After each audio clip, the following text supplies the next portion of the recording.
Democratic strategist Kurt Bardella and former chair of the South Carolina Republican Party, Caton Dawson.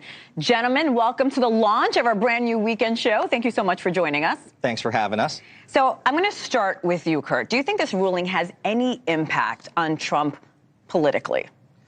I don't think in the Republican primary it does. But remember, the one thing that we have seen really since the overturning of Roe v. Wade is that Republicans are hemorrhaging support from women.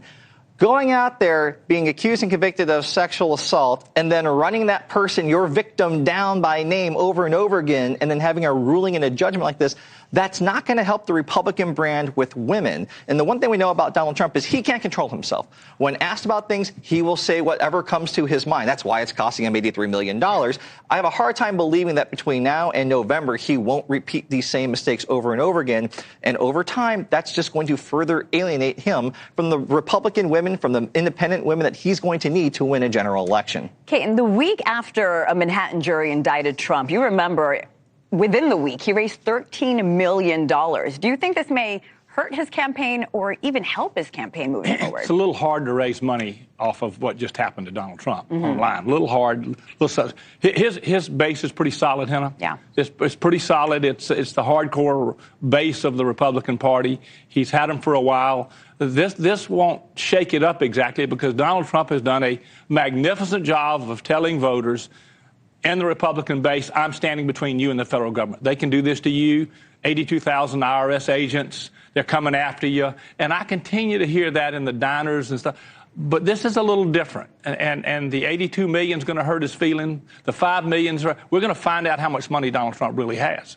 Because we know that he doesn't have what he says he's had. And he's got the MAGA brand, just to tell you, Hannah, that for Nikki Haley, who I'm for, that MAGA brand, ours is Make America Normal Again, not Make America Great Again. We just want to be back to normal or either sane.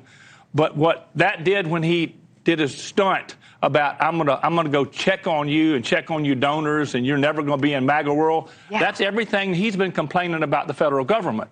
We're raising so much money off that we just hope he does it again. I'm glad you mentioned that, Caton, because his demographic or his fans, his voters are very loyal to him. They are. Do you think this is going to waver in any way? Well, you got to break this race up into two 80-year-olds and Nikki Haley. One of the three is going to be president of the United States. I do know that the Democrats have a plan cooked up to move Joe Biden out of the way, that they want to keep that power. I don't know if they're going to be successful doing it, Kurt, but they have a plan. There's a rule inside their party. I'm very familiar with the Republican National Committee because I was on it for 8 years. So we'll see what happens there.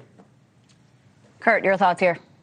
Well, I think that, again, there's a cultural reckoning happening right now where old white guys, frankly, are being held accountable for their actions. This is not the, quote, good old days where they could say or do whatever they want. This is the first time in Donald Trump's life that he's actually being held accountable for something he has done and said. He is not used to it. That's why when he's in these courtrooms and the judge tells him, hey, basically sit down and shut up, it drives him nuts. He walks out of the courtroom. He gets mad. And you look at what's happening with Donald Trump. You look what's happening with people like Vince McMahon. It is unthinkable that 30 years ago, men like that would be in these kind of positions. But that's what's happening in this moment. And right now, the Republican Party standard bearer is one of those men who's being made an example of, and they are running the risk of looking a little bit out of touch with the current times if they keep following this guy blindly. We do have to talk about Vince McMahon. Were you surprised at all about the timing of when he's stepping down? Not at all. You look at what's happened in the last 7 days in the world of WWE. They made that blockbuster Netflix deal for $5 billion to move Monday Night Raw, one of the most successful cable franchises in television history,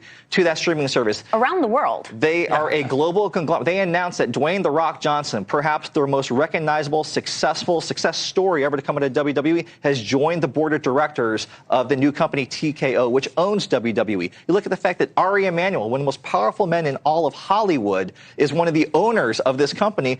Let me tell you something. Ari doesn't want to be asked questions every day by the Hollywood Reporter about Vince McMahon's antics from however many years ago. They wanted to get rid of this immediately. Gentlemen, don't go too far. We'll check in with you all morning. Kurt Bardella and Caton Dawson. Thank you, gentlemen.